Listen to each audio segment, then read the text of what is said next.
이게 뭐야? 이게 간도 제대로 못 맞추고 분식집에서 떡볶이나 볶던 손으로 우리 집 음식을 한다고? 죄송합니다, 어머님. 분식집 딸이 감히 우리 집 며느리가 됐다니. 요리도 제대로 못하면서. 잠깐만요. 이야기를 시작하기 전에 구독과 좋아요 버튼 누르시는 거 잊지 않으셨죠?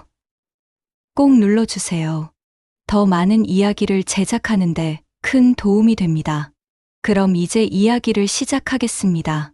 수지는 부엌 한 구석에 웅크리고 앉아 시어머니가 내던진 접시를 주워 담고 있었다. 김치찌개 국물이 바닥에 튀어 앞치마를 적셨지만 그녀는 표정 하나 바꾸지 않았다. 이미 익숙한 일이었다. 이게 뭐야 이게. 간도 제대로 못 맞추고 분식집에서 떡볶이나 볶던 손으로 우리 집 음식을 한다고? 시어머니의 날카로운 목소리가 거실까지 울려 퍼졌다. 거실에서 TV를 보던 남편 민수는 고개도 돌리지 않았다. 시누이 지혜는 오히려 킥킥거리며 웃었다. 엄마, 그러게요. 언니한테 요리 기대하는 게 무리죠. 떡볶이나 잘 만들면 되는 거 아니에요? 수지는 천천히 일어나 걸레를 들었다. 5년이었다. 결혼한 지 5년 동안 이런 날들이 반복되었다. 처음엔 울기도 했다.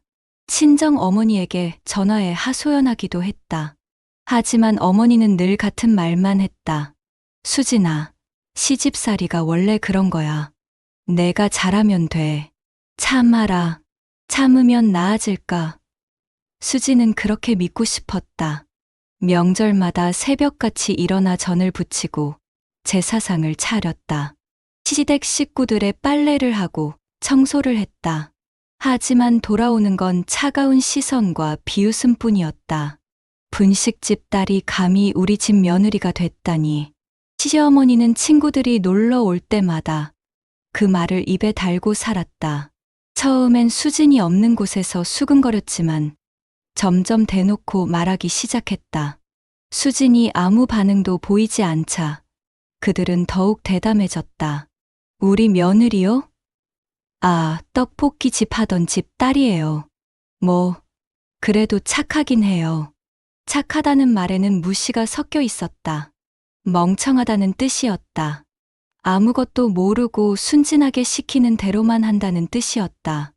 바닥을 닦으며 수지는 생각했다. 어머니의 분식집, 좁은 가게였지만 늘 손님들로 북적였다. 어머니는 새벽 5시에 일어나 육수를 우려내고 떡을 손질했다. 떡볶이 소스 레시피는 3대째 내려온 비법이었다. 고추장에 간장, 설탕, 무려세 황금 비율. 거기에 어머니만의 비밀 재료가 더해졌다.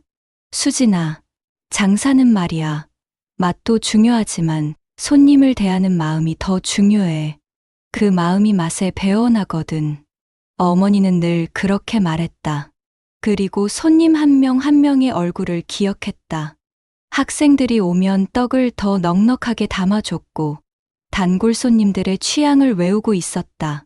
그래서 사람들은 떡볶이는 여기서 먹어야 제맛이라며 몇 번이고 찾아왔다. 수진도 중학교 때부터 어머니를 도왔다. 방학이면 하루 종일 가게에서 일했다. 떡을 튀기고 순대를 썰고 김밥을 말았다. 친구들이 학원 가고 놀러 다닐 때 수지는 늘 분식집에 있었다. 부끄럽지 않았다. 오히려 자랑스러웠다. 어머니의 손끝에서 만들어지는 음식들이 사람들을 웃게 만드는 게 신기했다. 하지만 민수를 만나면서 모든 게 달라졌다. 민수는 대학 선배였다. 잘생기고 집안도 괜찮았다. 무엇보다 수진에게 친절했다. 처음으로 자신을 특별하게 대해주는 사람이었다. 민수는 수진의 집안 배경을 알고도 개의치 않는 듯했다. 나는 수진이가 좋아. 집안이 뭐가 중요해? 그 말에 수진은 완전히 빠져들었다. 2년의 연애 끝에 결혼을 결정했을 때 어머니는 걱정스러운 표정을 지었다. 수진아, 시댁이 너무 다른 환경이라서 걱정이 되네. 괜찮겠니? 엄마, 민수 오빠가 있잖아. 오빠가 나를 지켜줄 거야. 하지만 그건 순진한 착각이었다. 결혼식 날부터 시어머니의 태도는 냉랭했다. 우리 집 며느리 치고는 좀 그렇네라는 말을 몇 번이나 들었는지 모른다. 신혼여행에서 돌아오자마자 수지는 시댁 일을 떠맡았다. 명절 음식 준비, 제사상 차리기, 손님 접대. 모든 게 수진의 몫이었다. 며느리가 당연히 해야지. 우리 집은 원래 그래. 시어머니는 당연하다는 듯 말했다. 민수에게 하소연하면 그는 난처한 표정만 지었다. 수진아, 우리 어머니가 좀 까다로우시긴 한데 조금만 참아줘. 시간이 지나면 나아질 거야. 나아지지 않았다. 오히려 더 심해졌다. 친정 배경은 늘 무시의 이유가 되었다. 시누이 지혜는 친구들을 집에 부를 때마다 수진을 떡볶이 장수 며느리라고 소개했다. 우리 올케요? 떡볶이 집 하던 집 딸이에요. 재밌죠? 완전 드라마 같지 않아요? 친구들은 호기심 어린 눈으로 수진을 훑어봤다. 동정 섞인 시선도 비웃음도 있었다. 수진은 미소를 지으며 차를 내왔다. 부들부들 떨리는 손을 숨기며 가장 힘든 건 남편이었다. 민수는 점점 무기력해졌다. 아니, 어쩌면 처음부터 그랬는지도 몰랐다. 어머니와 여동생 앞에서 그는 늘 고개를 숙였다. 수진을 지켜주기는커녕 오히려 내가 좀 맞춰줘라는 말만 반복했다. 수진아, 어머니가 나이 드신 분이잖아. 조금만 이해해줘. 지혜가 좀 철없긴 한데 동생이잖아. 넘어가자. 넘어가고 이해하고 참는 건 늘 수진의 몫이었다. 어느 날 시댁 가족들이 모인 저녁 식사 자리였다. 수진이 정성껏 차린 음식들이 상에 가득했다. 갈비찜, 잡채, 전, 나물 여러 가지. 새벽부터 준비한 음식들이었다. 이 잡채, 당면이 덜 익었네. 수진 씨, 요리 좀 배워야 하는 거 아니에요? 시어머니가 젓가락을 내려놓으며 말했다. 수진은 당면을 확인했다. 완벽하게 익어 있었다. 아, 제가 먹어보니 괜찮은데요? 민수가 방어했다. 너는 맛을 몰라서 그래. 이런 걸 손님한테 내놓으면 어떡하니? 엄마 말이 맞아, 오빠. 우리 집 음식은 수준이 있어야 한다고. 지혜가 거들었다. 수지는 묵묵히 당면을 집어 먹었다. 아무 문제가 없었다. 하지만 아무 말도 하지 않았다. 어차피 해봐야 소용없다는 걸 알았다. 그날 밤, 수지는 남편에게 물었다. 당신은 왜 아무 말도 안 해? 나한테만 참으라고 해? 민수는 한숨을 쉬었다. 수진아, 나도 힘들어. 어머니하고 지혜한테 뭐라고 하면 나만 힘들어져. 그냥 조금만 더 참자. 응. 수지는 그제야 깨달았다. 이 사람은 자신을 지켜줄 생각이 없다는 것을. 아니, 지켜줄 능력이 없다는 것을. 그날 밤부터 수지는 달라지기 시작했다. 다락방 구석에 쌓여있던 짐들을 뒤졌다. 친정에서 가져온 물건들 사이에서 낡은 공책 한 권을 꺼냈다. 표지가 해져서 테이프로 붙여놓은 공책. 어머니의 떡볶이 비법 노트였다. 공책을 펴자 어머니의 손글씨가 나타났다. 빽빽하게 적힌 레시피들. 떡볶이, 순대, 튀김, 어묵탕. 재료의 비율, 조리 시간, 불 조절 방법. 하지만 그것만이 아니었다. 손님이 찾는 건 맛이 아니라 위로다. 값싸게 팔되 싸구려로 보이지 마라. 단골을 만드는 건 맛이 아니라 관계다. 장사는 전쟁이다. 친절하게 웃으면서도 머릿속으론 계산하라. 어머니는 단순한 요리사가 아니었다. 장사꾼이었다. 전략가였다. 좁은 분식집을 20년 넘게 운영하면서 어머니는 생존의 기술을 터득했다. 그리고 그 모든 것을 이 공책에 담아놓았다. 수지는 공책을 끌어안았다. 눈물이 주르륵 흘러내렸다. 그동안 너무 오래 참았다. 자신을 작게 만들었다. 떡볶이 집 딸이라는 배경을 부끄러워했다. 하지만 이제는 아니었다. 어머니는 아무것도 없는 곳에서 시작해 자수성가했다. 매일 새벽에 일어나 육수를 끓이고 밤늦게까지 장사하며 수진을 대학까지 보냈다. 그 손으로 만든 떡볶이로 수많은 사람들을 행복하게 했다. 그게 부끄러운 일인가? 아니, 자랑스러운 일이었다. 수지는 공책을 다시 펼쳤다. 이번엔 울지 않았다. 대신 한 글자 한 글자 정독했다. 어머니의 전략들을, 경영 철학을, 장사 감각을. 그 안에는 단순한 요리법 이상의 것들이 담겨 있었다. 재료를 아는 것도 중요하지만 사람을 아는 게 더 중요하다. 약점을 숨기지 말고 무기로 만들어라. 누가 뭐래도 내가 만든 음식에 자신감을 가져라. 수지는 공책을 덮고 창밖을 바라봤다. 서울의 야경이 반짝였다. 저 불빛 하나하나가 누군가의 삶이고 꿈이고 전쟁터였다. 그녀도 이제 싸울 때가 됐다. 다음 날 아침, 수지는 평소보다 일찍 일어나 아침 식사를 준비했다. 시어머니가 좋아하는 된장찌개, 시아버지가 즐기는 고등어구이, 민수가 좋아하는 계란말이, 모든 걸 완벽하게 차렸다. 오늘은 음식이 괜찮네. 시어머니가 투덜거리듯 말했다. 감사합니다, 어머님. 수지는 미소를 지었다. 그 미소 뒤에는 이제 막 시작된 계획이 숨어 있었다. 시댁 사람들은 몰랐다. 자신들이 그토록 무시했던 며느리가 이제 막 날개를 펴기 시작했다는 것을. 떡볶이 집 딸이 아니라 떡볶이 여왕으로 다시 태어나려 한다는 것을. 수지는 식사를 마치고 설거지를 하며 생각했다. 어머니의 노트에는 이런 구절도 있었다. 복수는 차갑게 계산하되 서빙은 뜨겁게 하라. 그녀는 입가에 미소를 띄었다. 진짜 게임은 이제부터였다. 수진이 달라진 건 미묘했지만 분명했다. 여전히 새벽에 일어나 아침을 준비했고 시댁 식구들의 눈치를 봤다. 하지만 그녀의 눈빛이 달랐다. 예전처럼 풀죽은 눈이 아니라 무언가를 관찰하고 계산하는 눈이었다. 어머니의 노트를 발견한 후 수지는 매일 밤 그것을 펼쳐 읽었다. 레시피만 읽는 게 아니었다. 어머니가 남긴 장사의 원칙들, 사람을 대하는 방법, 위기를 기회로 만드는 전략들. 그 모든 것을 머릿속에 새겼다. 관찰하라.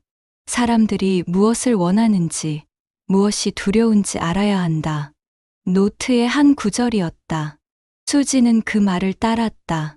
시댁 식구들을 유심히 관찰하기 시작했다. 시어머니는 겉으로는 당당했지만 최근 들어 불안해하는 기색이 역력했다. 전화 통화를 할 때면 목소리가 날카로워졌고 밤에 서재에서 서류를 들여다보는 시간이 늘었다. 시아버지는 예전보다 한숨을 자주 쉬었다. 회사 얘기만 나오면 표정이 굳었다. 무언가 잘못되고 있었다. 수지는 조심스럽게 정보를 모았다. 시댁 사람들의 대화를 우연히 듣고 탁자 위에 놓인 서류들을 슬쩍 봤다. 그리고 곧 상황을 파악했다. 시댁의 제과 유통업이 위기에 처해 있었다. 30년 넘게 이어온 사업이었다. 시아버지가 작은 제과점에서 시작해 중소규모의 유통업체로 키운 회사였다. 서울 경기 지역의 편의점과 마트에 과자와 빵을 납품하는 사업. 안정적이었고 그럭저럭 수익이 났다. 하지만 최근 몇 년 사이 상황이 급변했다. 대기업들이 유통시장에 뛰어들었고 온라인 직구가 활성화되면서 중소유통업체들이 설 자리가 좁아졌다. 시댁의 회사도 예외가 아니었다. 거래처들이 하나둘 계약을 끊었고 매출은 지난 2년간 30% 이상 감소했다. 빚도 있었다. 시설 확장을 위해 받은 대출, 직원 임금, 재고 관리 비용, 돈이 계속 빠져나가고 있었다. 수지는 시댁 사람들이 밤에 나누는 대화를 우연히 들었다. 여보, 이러다가 정말 큰일 나는 거 아니오? 은행에서 또 독촉 전화가 왔어요. 시어머니의 목소리는 떨리고 있었다. 알아. 내가 뭐라도 해봐야지. 거래처 하나라도 더 확보해야 하는데. 시아버지의 목소리에는 패배감이 묻어났다. 아버지, 제 친구 중에 마케팅 회사 다니는 애가 있어요. 한번 소개시켜 드릴까요? 지혜가 끼어들었지만 그녀의 제안은 공허했다. 마케팅으로 해결될 문제가 아니었다. 그래, 뭐라도 해봐야지. 시아버지의 목소리는 힘이 없었다. 수지는 문틈으로 그들을 바라봤다. 평소 그렇게 거만하던 사람들이 초라하게 보였다. 어쩌면 불쌍하기까지 했다. 하지만 동시에 기회가 보였다. 다음 날 아침, 수지는 평소와 다름없이 식탁을 차렸다. 시어머니는 여전히 차갑게 대했지만 예전보다 기운이 없어 보였다. 어머님, 요즘 안색이 안 좋으세요. 무슨 걱정 있으세요? 수진이 조심스럽게 물었다. 내가 알바 아니야. 시어머니는 퉁명스럽게 대답했지만 수지는 물러서지 않았다. 제가 도움이 될까요? 혹시 회사 일 때문에. 회사 일. 시어머니가 수진을 쳐다봤다. 그 눈빛에는 경멸이 섞여 있었다. 분식집 하던 내가 회사 일을 알아? 웃기지 마. 분식집도 장사예요, 어머님. 제 어머니는 30년 넘게 가게를 운영하셨어요. 손님 관리, 재고 관리, 원가 계산 다 하셨죠. 수진의 목소리는 침착했다. 그게 회사 경영이랑 같아? 본질은 같아요. 손님이 원하는 걸 주고 이익을 남기는 거. 규모만 다를 뿐이에요. 시어머니는 코웃음을 쳤지만 완전히 무시하지는 못했다. 수진의 말투에서 예전과 다른 무언가가 느껴졌기 때문이다. 그래서 뭘 도와줄 수 있다는 거야? 일단 상황을 알아야 도울 수 있죠. 혹시 회사 자료 좀 볼 수 있을까요? 시어머니는 잠시 망설였다. 평소 같았으면 단칼에 거절했을 것이다. 하지만 지금은 달랐다. 절박했다. 누구라도 붙잡고 싶을 만큼. 좋아. 한번 봐. 내가 뭘 할 수 있는지. 그날 오후, 수지는 시아버지의 서재에서 회사 자료들을 받았다. 재무제표, 거래처 목록, 재고 현황, 매출 추이. 모든 것이 담긴 두툼한 파일들이었다.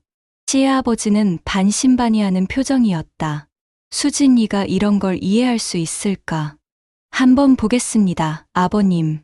수지는 파일들을 안고 자기 방으로 돌아왔다. 문을 닫고 책상 위에 자료들을 펼쳤다. 숫자들이 빼곡했다. 그래프들이 하락세를 그리고 있었다. 수지는 천천히 모든 자료를 읽었다. 어머니의 노트에 적힌 대로 숫자 뒤에 숨은 이야기를 읽으려 했다. 숫자는 거짓말을 하지 않는다. 하지만 숫자만 보면 길을 잃는다. 숫자 뒤에 사람을 봐라. 수지는 거래처 목록을 유심히 봤다. 계약이 끊긴 곳들, 거래량이 줄어든 곳들. 왜 그들은 떠났을까? 답은 간단했다. 더 싼 가격, 더 빠른 배송, 더 다양한 제품. 대기업들이 제공하는 것들이었다. 시댁의 회사는 경쟁력을 잃었다. 하지만 수지는 기회도 봤다. 제품 목록을 보니 대부분이 평범한 과자와 빵이었다. 어디서나 살 수 있는 것들. 차별화가 없었다. 시장에서 살아남으려면 무언가 특별한 것이 필요했다. 수지는 어머니의 노트를 다시 꺼냈다. 남들과 똑같은 걸 팔면 가격 경쟁밖에 할 게 없다. 남들이 안 하는 걸 해라. 내 강점을 무기로 만들어라. 수진의 머릿속에서 뭔가가 연결되기 시작했다. 분식, 떡볶이, 길거리 음식. 요즘 MZ세대들이 열광하는 게 뭔가? 레트로 감성, 추억의 맛, SNS에 올릴 만한 비주얼. 떡볶이가 유행이었다. 아니, 유행을 넘어 하나의 문화가 되고 있었다.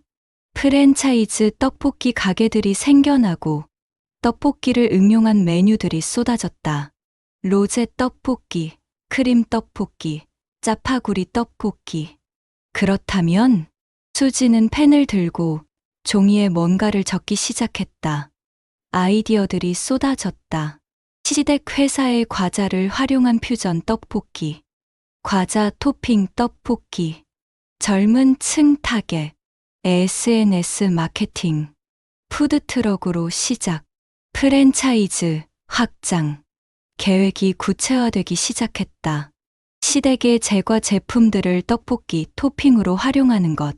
예를 들어 새우깡을 부숴서 떡볶이 위에 뿌리거나 초코파이를 곁들인 디저트 떡볶이. 생각만 해도 인스타그램에서 난리가 날 것 같았다.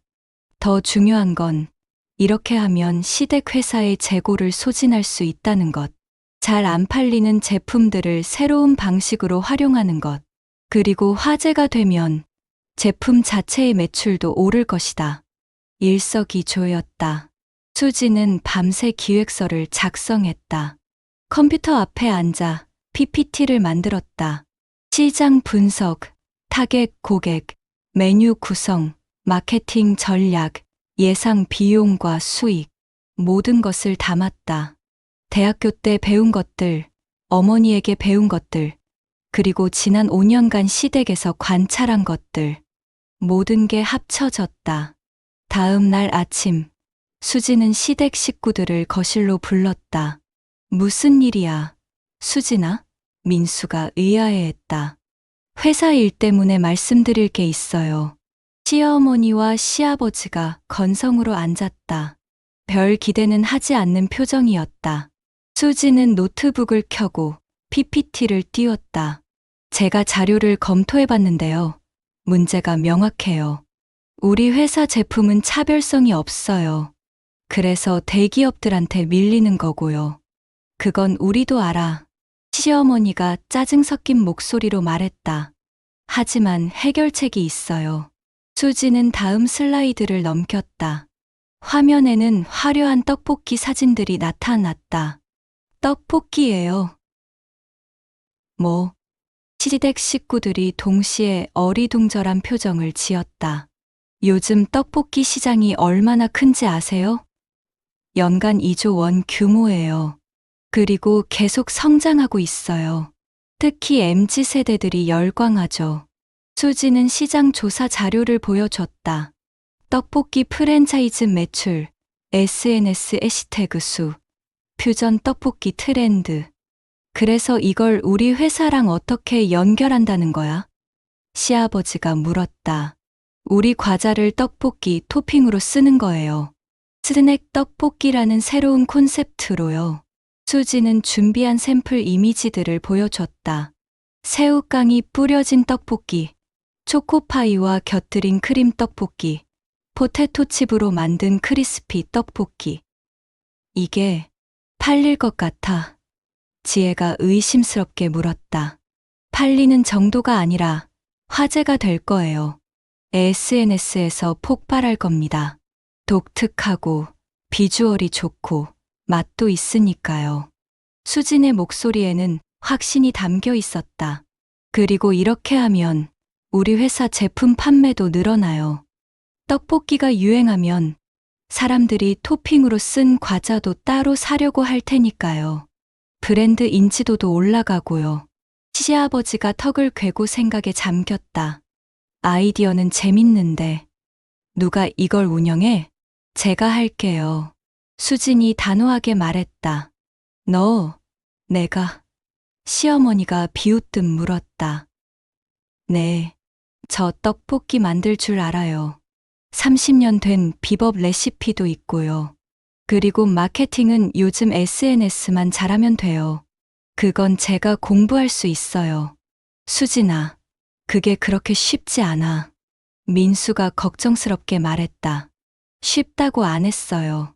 하지만 할 수 있어요. 수지는 모든 사람을 둘러봤다. 어차피 지금 상황에서 잃을 게 뭐가 있어요? 회사가 이대로 가면 문 닫는 건 시간 문제잖아요. 시도라도 해보자고요. 침묵이 흘렀다. 시아버지가 먼저 입을 열었다. 초기 자본은 얼마나 필요해? 푸드트럭 하나 사고 재료비 준비하면 3천만 원이면 시작할 수 있어요. 3천만 원. 적은 돈이 아니었다. 하지만 회사를 살리는 데에 비하면 도박해볼 만한 금액이었다. 좋아. 해보자. 시아버지가 결정을 내렸다. 시어머니는 여전히 못마땅한 표정이었지만 반대하지 않았다. 선택의 여지가 없었다. 하지만 수진 씨, 실패하면 책임져야 해요. 알고 있어요, 어머님. 수지는 고개를 숙였다. 하지만 그녀의 입가에는 미묘한 미소가 번졌다.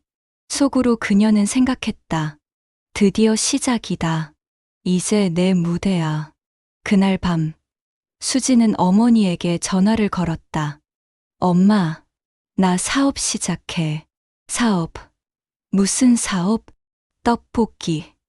엄마 레시피로. 전화 너머로 어머니의 놀란 목소리가 들렸다. 수진아, 시댁에서 뭐라고 안 하니? 아니, 오히려 시댁 일을 도우려고 하는 거야. 걱정 마, 엄마. 나 이제 괜찮아. 그래. 그런데 수진아, 힘들면 언제든지. 알아, 엄마. 엄마가 가르쳐 준 대로 할게. 떡볶이로 세상을 이기는 거. 전화를 끊고 수지는 창밖을 바라봤다. 복수는 이제 막 시작됐다. 그리고 그녀는 이미 첫 번째 승부에서 이겼다. 시댁 사람들은 아직 몰랐다. 자신들이 수진에게 기회를 준 것이 아니라 수진이 그들을 이용할 기회를 만든 것이라는 것을. 게임의 규칙이 바뀌고 있었다. 그리고 수진이 이제 규칙을 만드는 사람이었다. 푸드트럭이 도착한 날, 수진은 새벽부터 움직였다. 빨간색과 노란색으로 칠해진 트럭은 그녀가 직접 디자인한 것이었다. 옆면에는 큼지막하게 스낵킹 떡볶이라는 로고가 붙어 있었다. 레트로한 글씨체와 귀여운 떡볶이 캐릭터가 눈길을 끌었다. 이게 3천만 원짜리야? 지혜가 트럭을 보며 비아냥거렸다. 첫 신상이 중요해요. 사람들이 일단 봐야 오니까요. 수지는 담담하게 대답하며 트럭 안을 정리했다. 조리 도구, 재료, 토핑용 과자들. 모든 게 완벽하게 준비되어 있었다. 시아버지가 팔짱을 끼고 트럭을 둘러봤다. 위치는 정했어? 홍대 입구요. 젊은 사람들 많고 SNS 사진 찍기 좋은 곳이에요. 경쟁도 심하겠네. 경쟁이 심하다는 건 수요가 많다는 뜻이에요. 수진의 대답은 자신감으로 가득했다. 시아버지는 고개를 끄덕였다. 며느리에게서 예전에는 보지 못했던 면모를 발견하는 중이었다. 첫 영업일은 금요일 저녁으로 잡았다. 사람들이 가장 많이 몰리는 시간대였다. 수지는 오후 4시부터 준비를 시작했다. 어머니에게 배운 방식대로 육수를 끓이고 떡을 손질했다. 시댁 회사의 과자들을 종류별로 분류하고 토핑으로 쓸 수 있게 부수거나 잘랐다. 민수가 도와주러 왔다. 수진아, 내가 뭘 하면 돼? 저기 새우깡 봉지들 뜯어서 바구니에 담아줘. 손님들이 직접 뿌릴 수 있게. 알았어. 남편의 어색한 손놀림을 보며 수지는 씁쓸하게 웃었다. 5년 동안 그는 시댁 편만 들었다. 하지만 이제는 달랐다. 수진이 가족의 위기를 구할 수 있는 사람이 되자 태도가 바뀌었다. 사람들은 힘 있는 쪽으로 모이지. 어머니 노트의 한 구절이 떠올랐다. 오후 6시 영업을 시작했다. 처음에는 사람들이 그냥 지나쳤다. 새로운 푸드트럭이니 의심스러워하는 게 당연했다. 수지는 샘플을 만들어 지나가는 사람들에게 나눠줬다. 안녕하세요. 새로 오픈한 스낵킹 떡볶이예요. 맛 한번 보실래요? 작은 컵에 담긴 떡볶이 위에는 새우깡이 부서져 올려져 있었다. 사람들이 하나둘 받아 먹었다. 오, 이거 맛있는데? 새우깡이랑 같이 먹으니까 색다르네요. 반응이 좋았다. 샘플을 맛본 사람들 중 절반 이상이 실제로 주문을 했다. 떡볶이 하나 주세요. 저는 크림 떡볶이요. 초코파이 토핑으로. 주문이 들어오기 시작했다. 수진의 손이 바빠졌다. 떡볶이를 볶고 소스를 넣고 토핑을 올렸다. 어머니와 함께 일하던 시절의 감각이 되살아났다. 빠르지만 정확하게, 맛있게. 와, 진짜 예쁘다. 사진 찍어도 돼요? 한 여학생이 휴대폰을 꺼내 떡볶이를 찍기 시작했다. 당연하죠. 해시태그 샵스낵킹 떡볶이 붙여서 인스타에 올려주시면 다음번에 10% 할인해드려요. 와, 대박. 올릴게요. 이게 수진의 전략이었다. SNS 마케팅. 요즘 젊은이들은 맛집을 찾을 때 인스타그램부터 검색한다. 예쁜 사진 한 장이 광고비 수백만 원보다 효과적이다. 첫날 밤, 수지는 100만 원 넘게 벌었다. 원가를 빼면 이익은 60만 원 정도. 푸드트럭 치고는 성공적인 출발이었다. 집에 돌아와 시댁 식구들에게 결과를 보고했다. 첫날 순이익 60만 원이요. 60만 원. 시어머니가 코웃음을 쳤다. 그걸로 3천만 원을 언제 회수해? 이제 시작이에요, 어머님. SNS 마케팅이 본격적으로 퍼지면 달라질 거예요. 수진의 예상은 적중했다. 주말이 지나고 월요일, 인스타그램에서 스낵킹 떡볶이가 화제가 되기 시작했다. 처음에는 몇 개의 게시물이었지만 점점 늘어났다. 떡볶이 위에 올려진 형형색색의 과자들, 크림 떡볶이와 함께 나오는 초코파이, 치즈 떡볶이 위에 포테토칩. 이거 보세요, 어머님. 수지는 시어머니에게 휴대폰을 보여줬다. 화면에는 수백 개의 해시태그가 달린 게시물들이 있었다. 이게 다 우리 떡볶이 사진이에요. 시어머니는 말없이 화면을 내려봤다. 댓글들이 빼곡했다. 대박 맛집 발견. 여기 진짜 줄 서서 먹어야 함. 새우깡 떡볶이 미쳤다 크크크.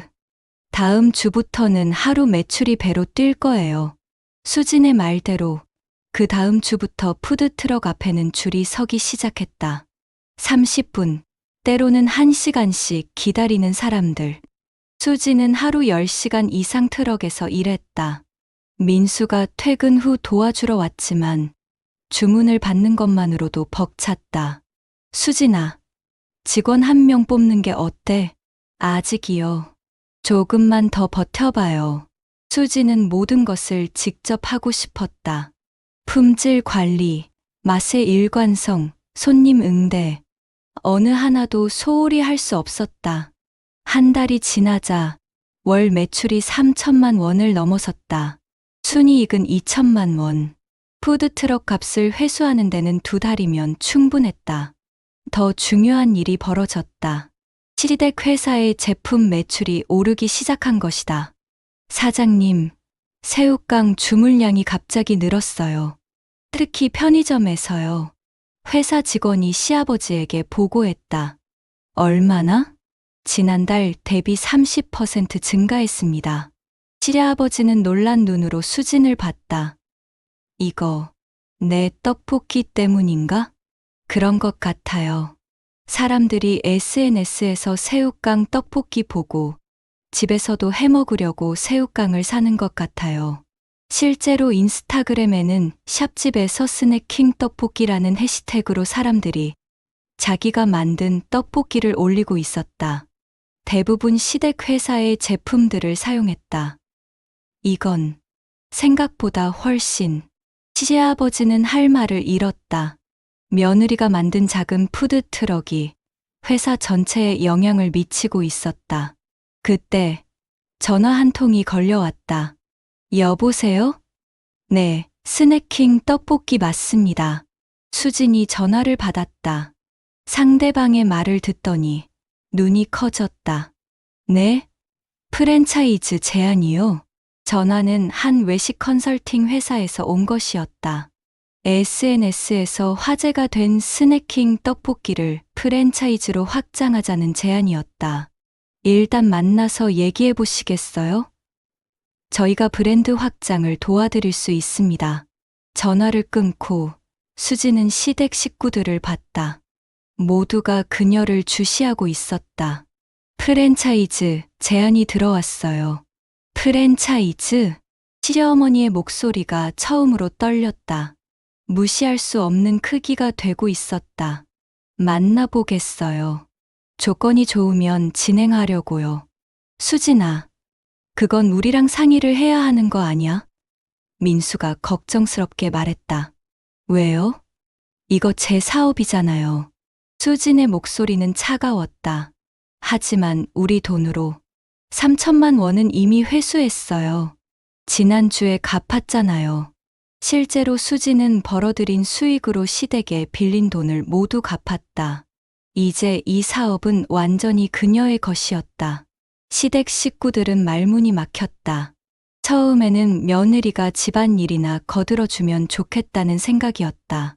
작은 푸드트럭 정도 운영하면서 회사 홍보나 해주면 되는 거라고 생각했다. 하지만 상황이 달라졌다. 수지는 이제 독립적인 사업가였다. 그리고 그 사업이 시댁 회사보다 더 빠르게 성장하고 있었다. 며칠 후 수지는 컨설팅 회사 대표와 만났다. 강남의 한 카페에서였다. 수진 대표님, 저희가 보기에 스낵킹 떡볶이는 충분히 프랜차이즈 가능성이 있습니다. 독특한 콘셉트, 강력한 SNS 마케팅, 그리고 무엇보다 맛이 보장되니까요. 40대 중반의 대표는 자신감 있게 말했다. 조건이 어떻게 되나요?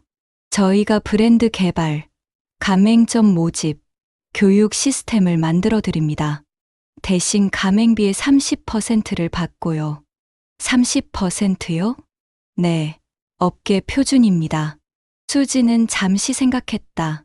30%는 적지 않은 비율이었다. 하지만 혼자 프랜차이즈를 확장하기에는 경험도, 시스템도 부족했다. 한 가지 조건이 있어요. 말씀하세요. 상표권은 제 명의로 등록할 거예요. 스낵킹 떡볶이 브랜드의 소유권은 저한테 있어야 해요. 대표가 잠시 당황했다. 보통은 공동 소유로. 아니요. 제 브랜드예요. 이건 양보 못해요. 수진의 목소리는 단호했다. 어머니 노트에 적힌 구절이 떠올랐다. 내 이름으로 된 게 진짜 내 것이다. 남의 명의로 된 건 언제든 빼앗길 수 있다.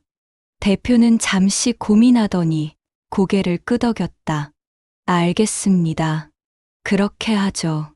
계약서에 사인을 하는 순간 수지는 전율을 느꼈다. 이제 스낵킹 떡볶이는 법적으로도 그녀의 것이었다.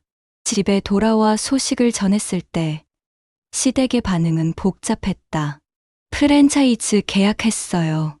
3개월 안에 첫 가맹점이 열릴 거예요. 그래, 잘했네. 시아버지는 어색하게 축하했다. 하지만 시어머니의 표정은 달랐다. 수진 씨, 그 브랜드에 우리 회사 이름도 좀 넣으면 안 돼요? 어차피 우리 제품 쓰는 거잖아요. 수지는 예상했던 질문이었다. 죄송하지만 브랜드는 제 것이에요. 대신 우리 과자 공급은 계속 시댁 회사에서 받을게요. 더 큰 물량으로요. 그게 우리 이름이 없으면. 어머님, 제가 처음 제안했을 때 뭐라고 하셨죠? 떡볶이 집 딸이 뭘 알겠냐고요. 수진의 목소리에는 날카로움이 숨어 있었다. 그건 이제는 제 사업이에요. 제가 만들고 제가 키웠어요. 당연히 제 이름이 붙어야죠. 시어머니는 더 이상 말하지 못했다. 며느리가 그토록 무시했던 떡볶이 집딸이 이제는 자신들이 함부로 할 수 없는 사람이 되어 있었다. 그날 밤 지혜가 수진을 찾아왔다. 언니, 나도 가맹점 하나 하면 안 돼? 지혜 씨가? 응. 나도 뭐 일 좀 해보고 싶어. 그리고 언니 사업 잘 될 것 같아서. 수지는 신우이를 물끄러미 바라봤다. 예전 같으면 떡볶이 장수 며느리라고 비웃던 사람이었다. 가맹비는 3천만 원이에요. 교육기간 2주, 로열티 매달 매출의 5%. 그렇게 비싸? 시장 가격이에요. 가족이라고 깎아줄 생각 없어요. 지혜는 입술을 깨물었다. 화가 나는 것 같았지만 뭐라고 할 수가 없었다. 생각해 볼게. 지혜가 나가고 수지는 혼자 방에 앉았다. 창밖을 보니 서울의 야경이 반짝였다. 불과 2달 전만 해도 그녀는 이 집에서 가장 낮은 사람이었다. 무시당하고 무시받고 자존심을 잃고 살았다. 하지만 이제는 달랐다. 스낵킹 떡볶이는 그녀의 무기가 되었다. 시댁 사람들이 더 이상 함부로 대할 수 없는 경제적 힘을 가진 사람. 수지는 어머니의 노트를 펼쳤다. 마지막 페이지에 적힌 글귀가 눈에 들어왔다. 세상은 힘 있는 자의 편이다. 내가 힘을 가질 때까지 조용히 칼을 갈아라. 그리고 때가 되면 주저없이 휘둘러라. 수지는 미소를 지었다. 칼을 가는 시간은 끝났다. 이제 휘두를 차례였다. 그리고 그녀가 휘두를 대상은 지난 5년간 자신을 무시했던 모든 사람들이었다. 6개월이 지났다. 스낵킹 떡볶이 가맹점은 서울과 경기 지역에 15개가 생겼다. 매장마다 문전성시였다. 젊은이들이 줄을 서서 기다렸고 SNS에는 매일 수백 개의 인증샷이 올라왔다. 수진의 통장에는 돈이 쌓였다. 가맹비, 로열티, 그리고 푸드트럭의 수익까지. 월 순수익이 5천만 원을 넘어섰다. 1년 전만 해도 시댁에서 용돈 10만 원 받기도 눈치 보던 그녀였다. 변화는 조용하지만 확실하게 일어났다. 어느 날 아침, 수지는 평소보다 늦게 일어났다. 전날 밤늦게까지 새 메뉴 개발과 가맹점 관리 회의를 하느라 지쳤던 것이다. 거실로 나가니 시어머니가 아침 식사를 차리고 있었다. 어머님, 제가 할게요. 수진이 다가가자 시어머니가 손을 내저었다. 아니야, 됐어. 내가 요즘 바쁘잖아. 내가 할게. 예전 같았으면 상상도 못할 일이었다. 시어머니가 며느리를 배려한다니. 하지만 이제는 자연스러웠다. 수진이 더 이상 무시할 수 있는 존재가 아니었기 때문이다. 식탁에 앉자 민수가 커피를 건넸다. 수진아, 오늘 스케줄 어때? 오전에 신규 가맹점 계약 미팅 있고 오후에는 방송국 인터뷰 촬영 있어. 방송국? 응. 방송국에서 성공 창업 스토리 코너에 나가달래. 시아버지가 신문을 내려놓았다. 수진이 인터뷰할 때 우리 회사 얘기도 좀 해줘. 내가 우리 제품 쓰는 거 홍보가 되면 좋잖아. 수지는 커피를 한 모금 마셨다. 회사 이름은 안 나가요, 아버님. 왜? 실제로 우리 과자 쓰잖아. 쓰긴 해요. 하지만 저희 브랜드 스토리는 분식집 딸의 성공 신화예요. 제과 회사 얘기가 들어가면 스토리가 흐려져요. 시아버지의 표정이 굳었다. 하지만 반박할 말이 없었다. 수진의 말이 맞았다. 하지만 우리가 초기에 투자했잖아. 3천만 원은 이미 갚았어요. 이자까지 포함해서요. 더 원하시는 게 있으세요? 냉정한 목소리였다. 예전에 순종적이던 며느리는 없었다. 지금의 수지는 사업가였다. 감정보다 이익을, 의리보다 계약을 우선하는. 시아버지는 더 이상 말하지 않았다. 그날 오후 방송국 스튜디오에서 촬영이 있었다. 수지는 단정한 블라우스에 재킷을 입고 나타났다. 메이크업도 받았다. 카메라 앞에 앉으니 긴장이 됐지만 곧 익숙해졌다. 수진 대표님, 분식집 딸에서 성공한 CEO가 되기까지 어떤 과정이었나요? 진행자가 따뜻하게 물었다. 쉽지 않았어요. 처음에는 제 배경을 부끄러워했거든요. 분식집 딸이라는 게 창피했어요. 그런데 어떻게 극복하셨어요? 어머니의 가르침이었어요. 어머니는 30년 넘게 작은 분식집을 운영하셨는데 거기서 배운 게 정말 많았어요. 손님을 대하는 법, 맛을 유지하는 법, 그리고 무엇보다 포기하지 않는 법. 수진의 눈에 눈물이 맺혔다. 진심이었다. 어머니가 남겨주신 레시피 노트가 있는데 거기에는 요리법만 있는 게 아니라 삶의 철학이 담겨 있었어요. 내 약점을 무기로 만들어라는 말씀처럼 저는 분식집 배경을 부끄러워하는 대신 그걸 브랜드로 만들었어요. 정말 감동적이네요. 그럼 앞으로의 계획은요? 올해 안에 가맹점 50개를 목표로 하고 있어요. 그리고 해외 진출도 준비 중이에요. K푸드의 대표 브랜드가 되고 싶어요. 촬영이 끝나고 스태프들이 박수를 쳤다. 진행자가 다가와 악수를 청했다. 정말 멋진 이야기예요. 방송 나가면 반응 엄청날 거예요. 감사합니다. 수지는 미소를 지었다. 하지만 속으로는 다른 생각을 했다. 이제 시작이야. 전국이 내 이름을 알게 될 거야. 방송은 일주일 후 나갔다. 반응은 폭발적이었다. 떡볶이 여왕 수진 대표의 눈물 나는 성공 스토리. 분식집 딸에서 연 매출 10억 CEO로 시어머니의 무시를 딛고 일어선 며느리의 반란. 기사 제목들이 쏟아졌다. 포털 사이트 실시간 검색어 1위에 수진 대표가 올랐다. 댓글들도 뜨겁게 달렸다. 진짜 멋있다. 나도 저렇게 살고 싶다. 시댁에서 무시당했다는 거 너무 공감됨유. 이게 진짜 복수지. 성공해서 보여주는 거. 수진의 휴대폰은 쉴 새 없이 울렸다. 인터뷰 요청, 강연 요청, 광고 제안. 하루에 수십 통의 연락이 왔다. 그런데 집안 분위기는 이상하게 변했다. 방송을 본 시어머니는 아무 말도 하지 않았다. 하지만 표정에서 불편함이 역력했다. 방송에서 수진이 무시당했던 며느리 시절을 언급했기 때문이다. 직접적으로 시댁을 비난하진 않았지만 사람들은 다 짐작할 수 있었다. 수진 씨. 사흘 후 시어머니가 수진을 불렀다. 네, 어머님. 방송에서 꼭 그런 얘기까지 해야 했어? 어떤 얘기 말씀이세요? 무시당했다는 얘기. 사람들이 오해할 수 있잖아. 수진은 시어머니를 똑바로 봤다. 오해가 아니잖아요. 사실이잖아요. 그래도 어머님, 제가 거짓말했나요? 지난 5년간 저한테 어떻게 하셨는지 기억나세요?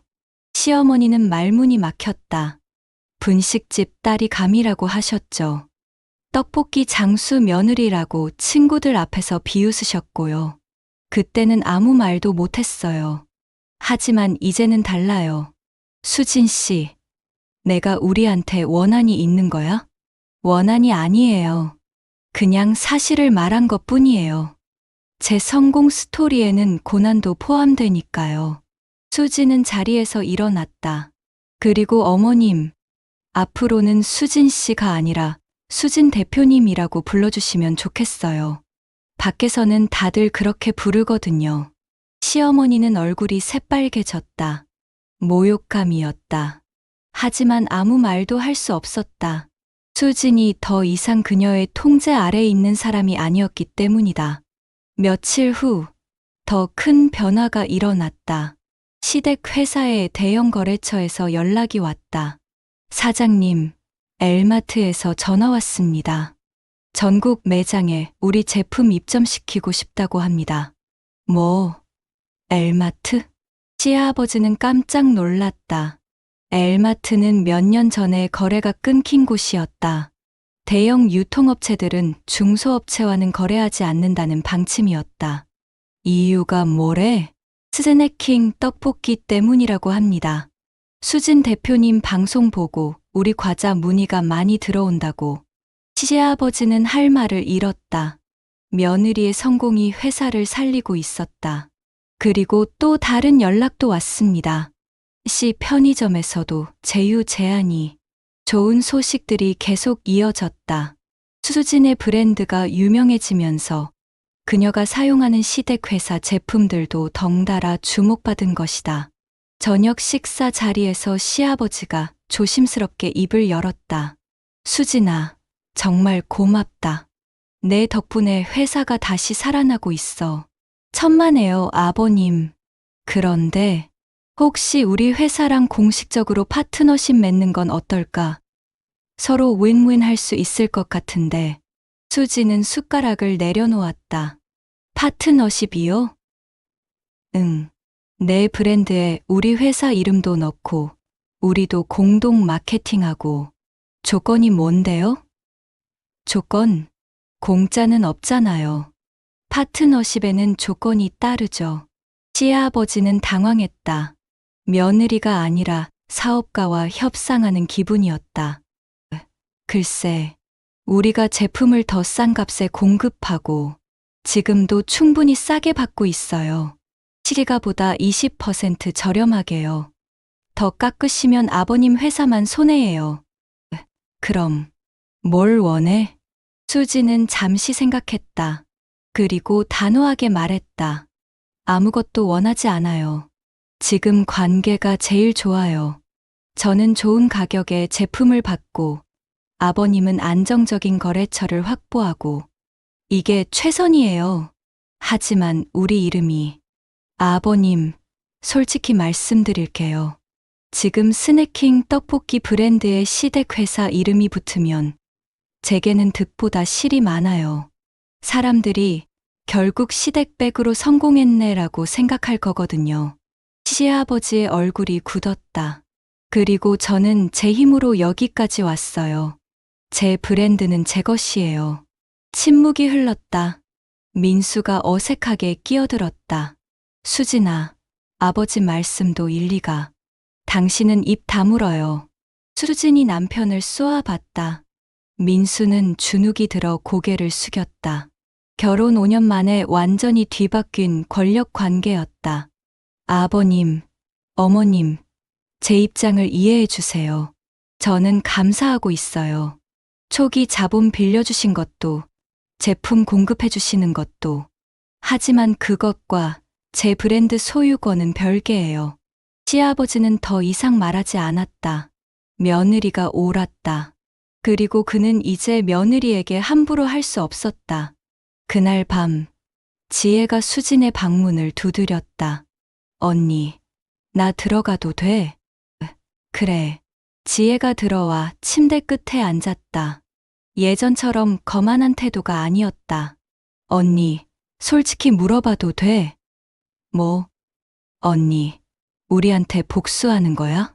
수지는 책을 덮고 신우이를 봤다. 복수? 응.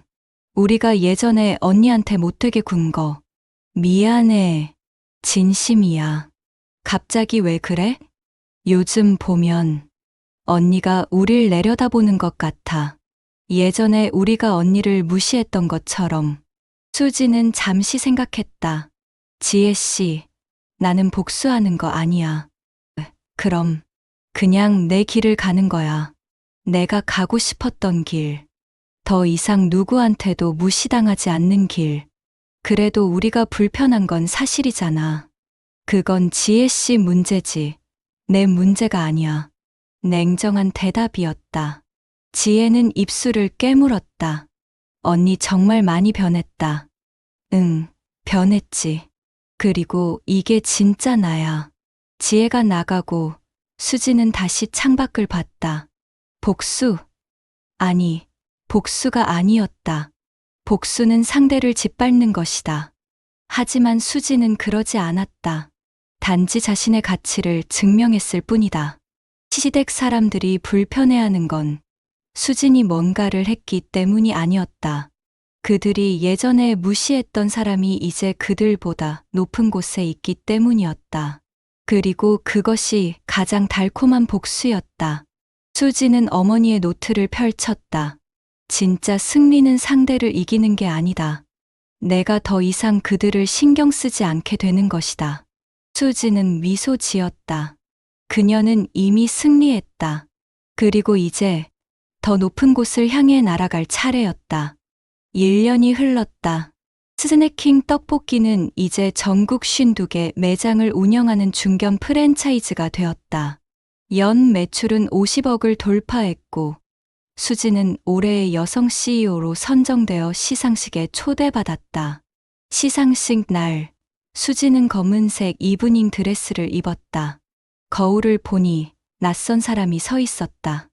예전에 수지는 없었다.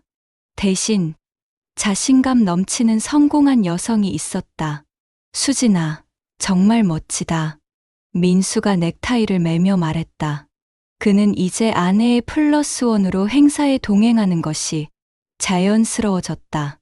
권력 관계는 완전히 역전되어 있었다. 당신도 잘 어울려. 수지는 담담하게 대답했다. 사랑은 아니었다. 하지만 괜찮았다. 그녀에게는 사업이 있었고 성공이 있었다. 그것으로 충분했다. 시상식장은 화려했다. 정재계 인사들, 유명 CEO들이 모여 있었다. 수진이 들어서자 사람들이 그녀를 알아봤다. 수진 대표님 아니세요? TV에서 봤어요. 정말 멋진 스토리더라고요. 다음에 한번 식사하시죠.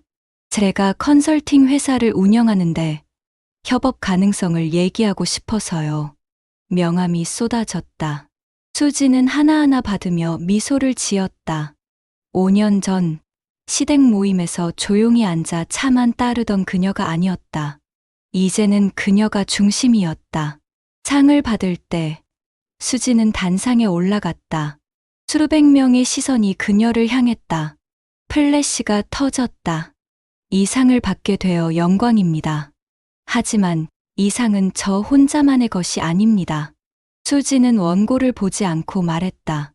이건 저를 키워주신 어머니의 상이고 저를 믿고 응원해주신 모든 분들의 상입니다. 그리고 무엇보다 저를 무시했던 모든 분들의 상이기도 합니다. 청중이 웅성거렸다. 예상치 못한 발언이었다. 저를 무시했던 분들이 있었기에 저는 더 열심히 일했습니다. 증명하고 싶었거든요. 제가 누구인지, 제가 무엇을 할 수 있는지. 수진의 목소리는 떨리지 않았다. 그래서 이 자리에 서게 됐습니다. 혹시 지금 누군가에게 무시당하고 있는 분이 계시다면 기억하세요. 그 무시가 여러분을 강하게 만들 수 있다는 것을. 제가 그 증거입니다. 박수가 터져 나왔다. 우레와 같은 박수였다.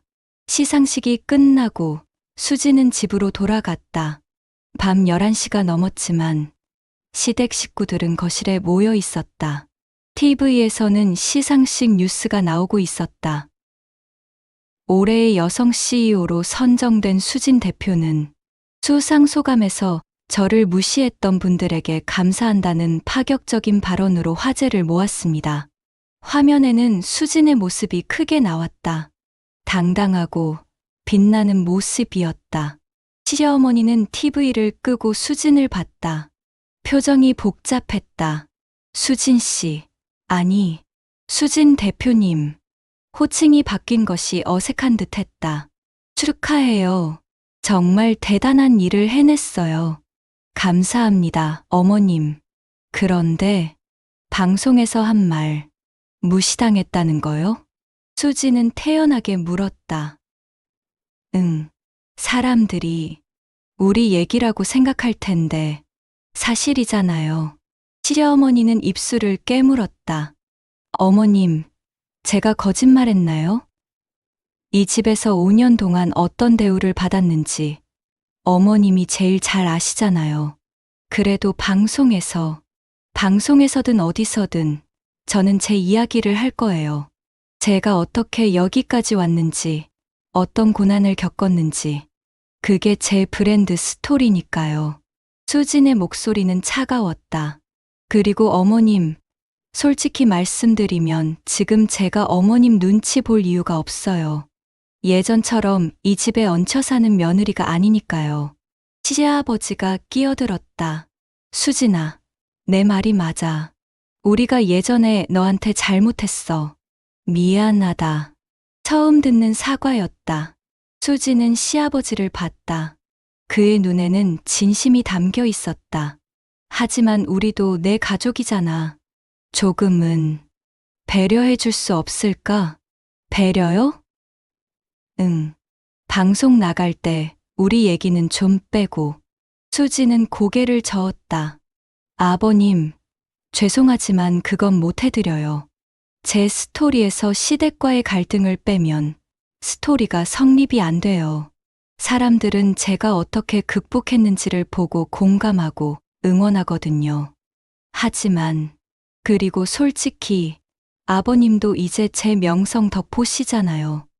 회사 매출 올라가고 거래처 늘어나고 이게 다 제 브랜드 파워 덕분이에요. 시아버지는 할 말을 잃었다. 사실이었다. 수진의 유명세 덕분에 회사가 다시 살아났다. 그러니까 서로 윈윈 하는 거라고 생각하세요. 저는 제 스토리로 성공하고 아버님은 그 덕을 보시고 냉정한 계산이었다. 가족이지만 동시에 비즈니스였다. 명절이 다가왔다. 추석이었다. 예전 같으면 수진이 며칠 전부터 준비하고 새벽부터 부엌에서 일했을 것이다. 하지만 이번에는 달랐다. 어머님, 저 이번 추석에는 친정 갈 거예요. 뭐? 시댁 명절인데? 제가 이제 바쁜 사람이잖아요. 친정 어머니도 만나야 하고 시간 분배를 해야죠. 하지만 명절 음식은 케이터링 업체 연락처 드릴게요. 요즘은 다들 그렇게 해요. 시려어머니는 황당한 표정이었다. 하지만 뭐라고 할 수가 없었다. 수진이 더 이상 명절 음식을 준비해야 하는 며느리가 아니었기 때문이다. 추석 당일, 수진은 친정을 찾았다.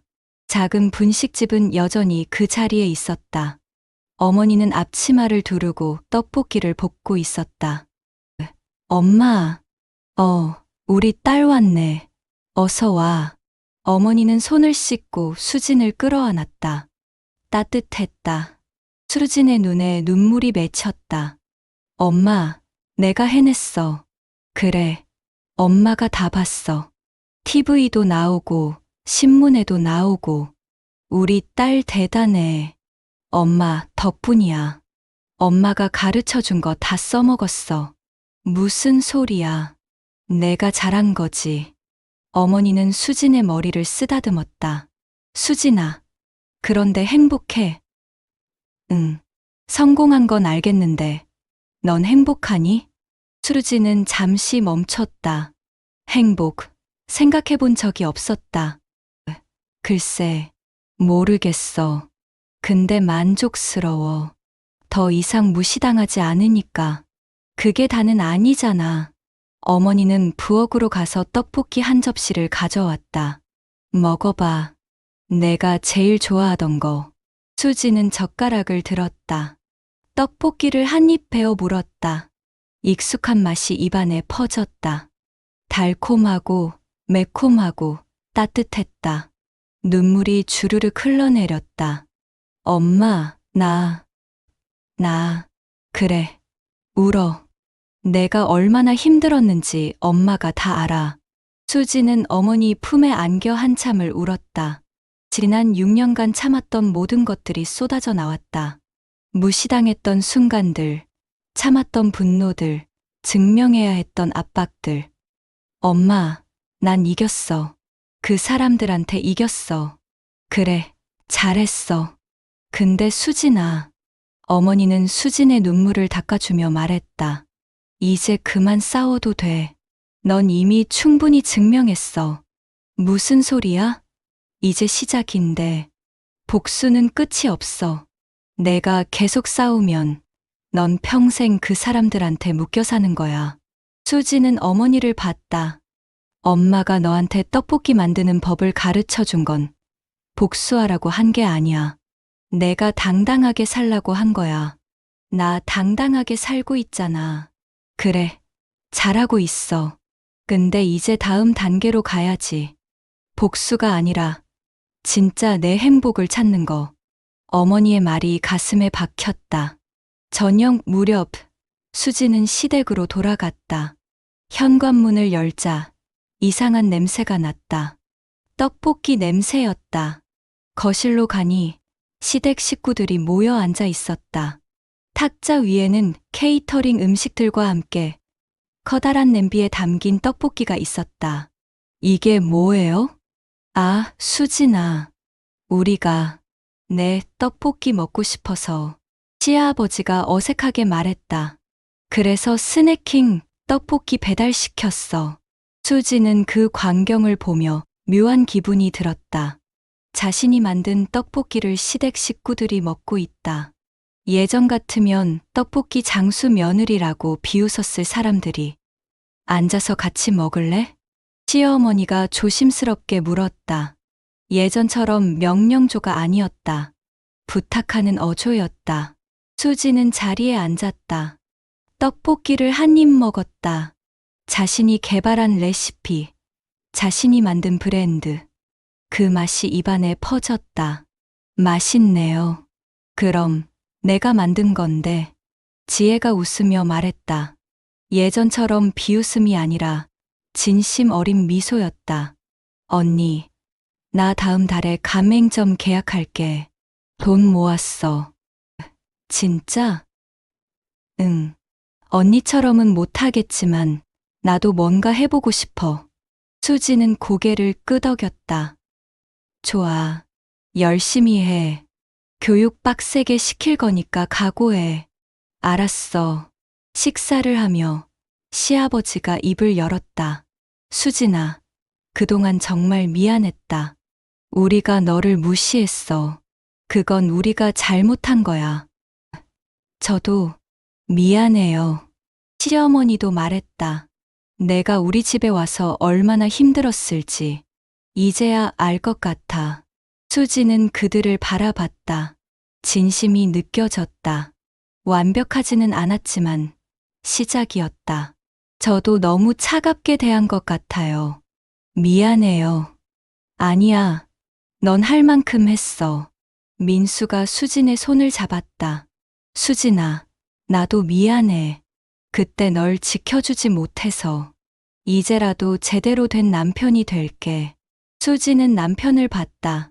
그의 눈에도 진심이 있었다. 같이 노력해보자. 그날 밤, 수지는 혼자 방에 앉아 생각했다. 어머니의 말이 계속 떠올랐다. 복수는 끝이 없어. 그녀는 이미 이겼다. 성공했고, 증명했고, 권력을 쥐었다. 시댁 사람들은 이제 그녀를 무시하지 못한다. 오히려 그녀에게 의존하고 있다. 그런데 이제 뭘 해야 할까? 수지는 어머니의 노트를 펼쳤다. 맨 마지막 페이지. 거기에는 짧은 글귀가 적혀 있었다. 싸움에서 이기는 것과 삶에서 이기는 것은 다르다. 진짜 승리는 평화를 찾는 것이다. 수지는 오랫동안 그 글귀를 바라봤다. 그리고 깨달았다. 복수는 끝났다. 이제는 다음 챕터를 써야 할 시간이었다. 창밖을 보니 서울의 야경이 여전히 반짝이고 있었다. 하지만 이번에는 달라 보였다. 전쟁터가 아니라 가능성으로 가득한 세상으로. 수지는 미소 지었다. 떡볶이 여왕의 복수는 끝났다. 하지만 떡볶이 여왕의 삶은 이제 시작이었다. 그리고 그 삶은 복수보다 훨씬 달콤할 것이다.